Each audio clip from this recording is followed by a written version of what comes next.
معزز و محترم ناظرین و سامعین، السلام علیکم ورحمۃ اللہ وبرکاتہ۔ آپ تمام ناظرین و سامعین کا ہمارے یوٹیوب چینل اخبار الہند پر استقبال ہے، خوش آمدید ہے۔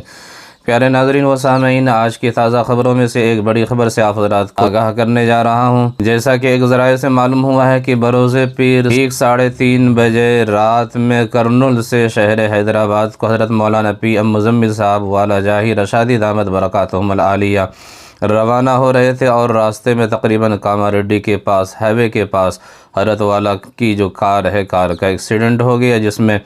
حضرت والا کے ساتھ میں جو ہر وقت ہر آن رہنے والے صاحب تھے اور بہت ہی مخلص صاحب تھے ذبی اللہ بھائی، ان کا انتقال ہو گیا ہے۔ اللہ سے دعا فرمائے کہ اللہ تبارک و تعالی مرحوم کی مغفرت عطا فرمائے، لواحقین کو صبر جمیل نصیب عطا فرمائے۔ پیارے ناظرین و سامعین، آپ کو بتاتا چلوں کہ ذبی اللہ صاحب حضرت والا کے بہت زیادہ قریبی ساتھیوں میں سے تھے، دوستوں میں سے تھے، اور سفر میں حضرت والا کے ساتھ ہر وقت رہتے تھے۔ شیموگہ ضلع کے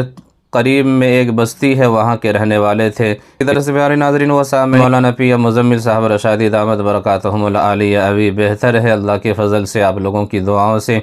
صحت میں سدھار ہو رہی ہے، اور اللہ تبارک و تعالی سے دعا فرمائے کہ مزید اللہ تبارک و تعالی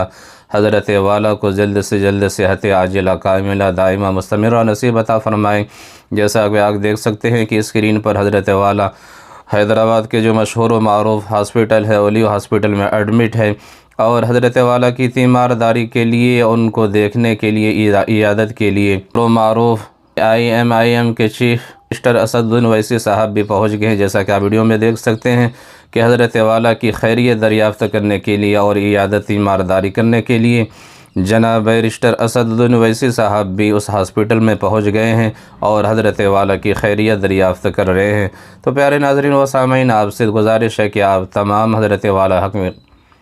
والا کے حق میں مزید دعا فرمائے کہ اللہ تبارک و تعالی حضرت والا کو جلد سے جلد صحت عطا فرما کر اپنے چاہنے والوں کے درمیان میں، اپنے چاہنے محبت کرنے والوں کے بیچ میں واپس لوٹا دے۔ حضرت والا کے خطاب، حضرت والا کا بیان پھر دوبارہ ہم تمام سن سکیں اور اپنی زندگی میں ایک بیداری پیدا کر سکیں۔ آپ تمام ناظرین و سامعین سے گزارش ہے کہ اس طرح سے نئے اپڈیٹس حاصل کرنے کے لیے ہمارے چینل سے جڑے رہیں، اور اگر آپ چینل پر نئے تو چینل کو سبسکرائب کرنا نہ بھولیے۔